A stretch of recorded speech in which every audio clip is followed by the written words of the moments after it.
지난 강의에 사용자 등록 폼을 통해서 애플리케이션을 사용할 수 있는 사용자를 등록을 했어요. 그 사용자들은 데이터베이스에 저장이 되어 있죠.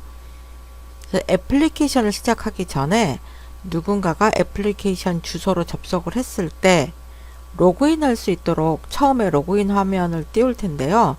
거기에 입력한 아이디와 비밀번호를 사용을 해서 그 사용자가 데이터베이스에 저장이 되어 있는지, 저장되어 있다면 연락처 목록을 보여주면 되고요. 저장되어 있지 않은 사용자라면 로그인에 실패했다라고 연결해 줄 것입니다. 이때 사용하는 방법이 여러 가지가 있는데요. 여기에서는 JWT, 제이슨 웹 토큰이라는 것을 이용해 볼 것입니다. 제이슨은 우리도 이제 친숙하게 사용해 본 것들이죠. 그래서 제이슨 웹 토큰을 많이 사용하고요. 이 외에도 여러 가지 인증 방법들이 있습니다.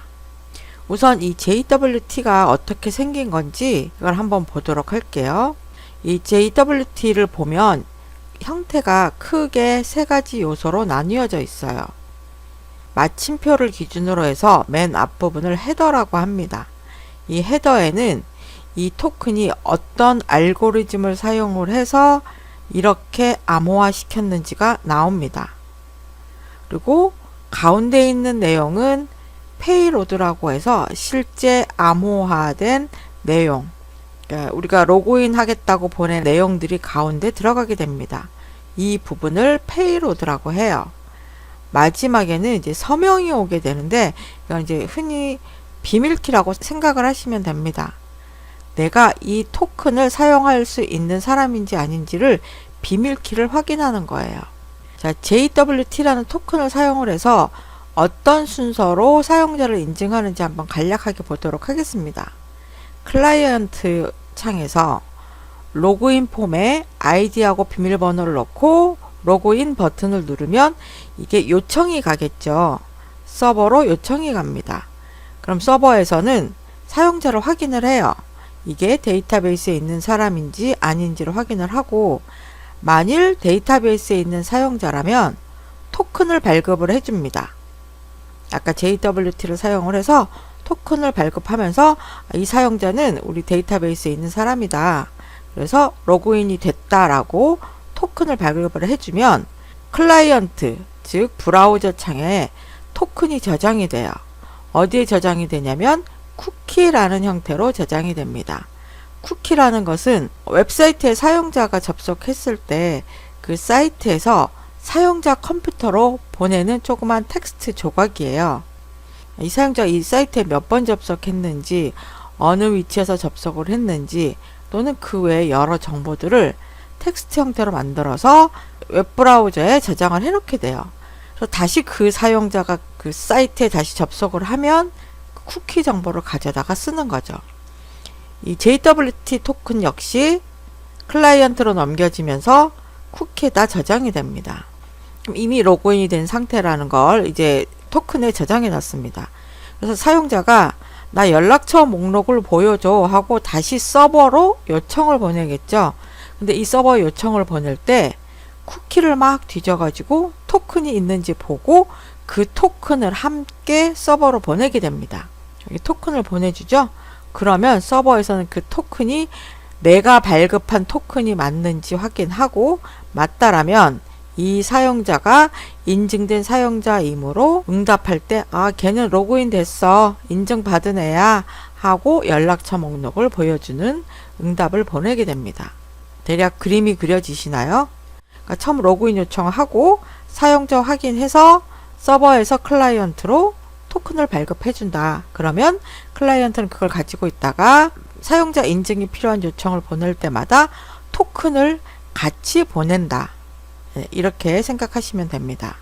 클라이언트에서 서버로 사용자를 인증해달라는 요청이 오면은요, jwt.sign이라는 함수를 이용을 해서 토큰을 만듭니다. 토큰을 만들 때 첫 번째 인자는 페이로드, 즉 암호화될 내용을 넣어주고요. 두 번째는 비밀 키를 넣습니다. 내가 발급한 토큰인지 아닌지를 구별하기 위한 비밀 키가 들어갑니다. 그리고 세 번째는 옵션이나 콜백이 오게 되는데요. 옵션이나 콜백은 생략할 수도 있습니다. 이렇게 토큰을 만들면 클라이언트로 토큰을 전송하겠죠. 그리고 클라이언트는 그걸 쿠키에다 저장해 놓고 있습니다. 그리고 나중에 사용자 인증이 필요한 요청을 보낼 때는 클라이언트에서 쿠키를 뒤져서 토큰을 함께 보내줍니다. 서버에서는 토큰을 받았으니까 내가 발급한 토큰인지 아닌지 구별을 해야 되겠죠. 그래서 토큰 값을 가지고 비밀키와 맞춰보게 됩니다. 네, 제일 먼저 토큰을 한번 만들어 볼 건데요. 왼쪽은 클라이언트에서 요청을 보낼 거예요.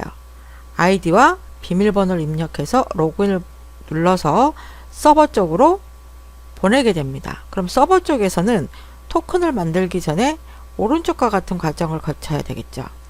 일단 유저네임을 확인합니다. 데이터베이스에 있니 없니 확인을 해요. 데이터베이스에 없으면 그런 사용자 없어 하고 오류 처리를 해줄 거고요. 있으면 그 다음에는 비밀번호를 확인을 합니다. 사용자의 이름과 비밀번호 모두가 다 일치한다면 이 사람은 로그인 할 수 있는 사람, 그래가지고 사용자 인증이 끝났다는 토큰을 만들어주면 돼요. 비밀번호가 일치하지 않는다면 이 사용자 비밀번호가 틀렸어, 다시 입력해 라든지 이런 오류 메시지를 발생시키면 되겠죠. 자, 그러면 직접 한번 코딩해 보도록 할게요.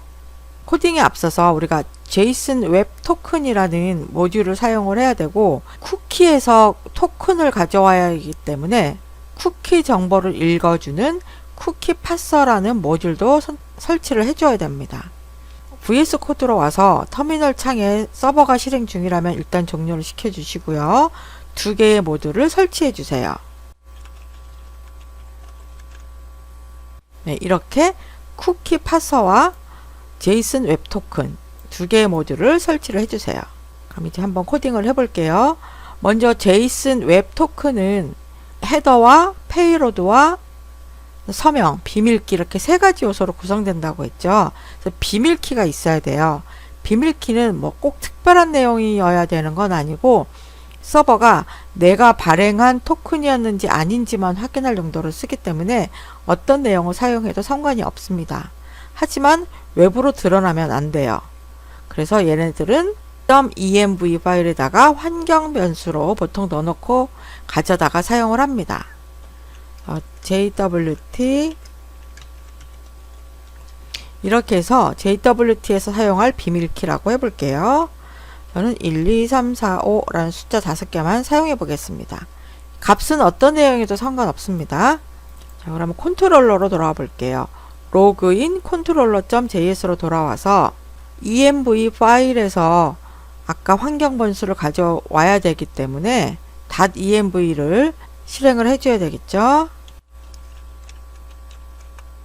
그리고 나서 환경 변수를 가져오겠습니다.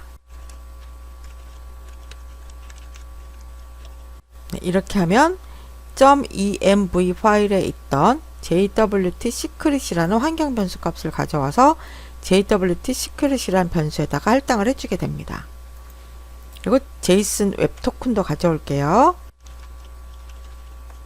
네, 이렇게 해서 필요한 변수 두 개를 준비를 해놨습니다. 자, 지금 토큰을 발행을 해볼 건데요. 네, 이 부분이죠. 사용자 이름과 비밀번호를 서버로 요청을 했어요. 포스트 요청을. 이 부분을 수정을 해보겠습니다. 기존에 있던 테스트하는 코드는 삭제하고요.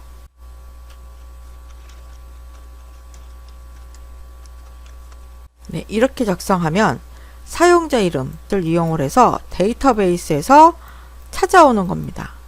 find1이라는 함수를 이용해서 이 값을 가진 유저를 찾아서 유저라는 변수에다가 할당을 해주는 거예요. 만일 이 유저가 없다라면 아이디에 해당하는 정보가 없는 거기 때문에 사용자 없다라고 해주면 되겠죠.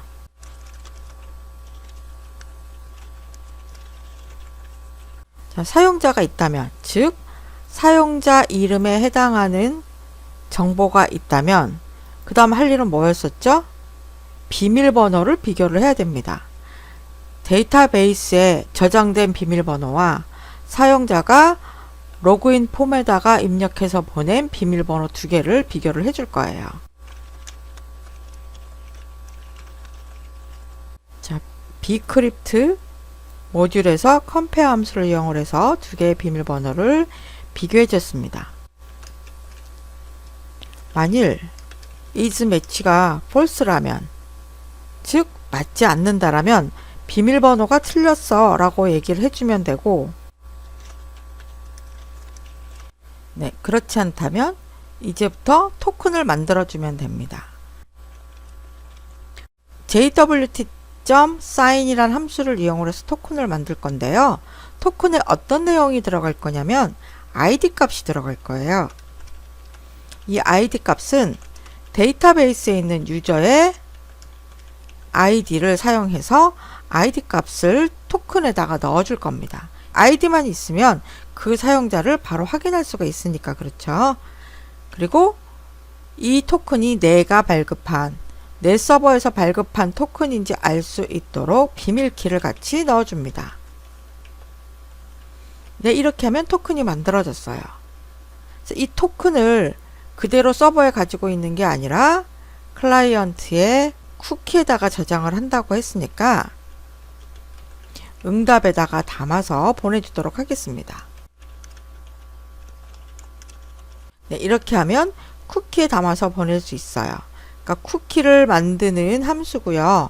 여기서는 n이 빠졌네요. 앞에 있는 부분은 쿠키에 저장할 이름입니다. 그리고 뒤에는 저장할 내용이고요.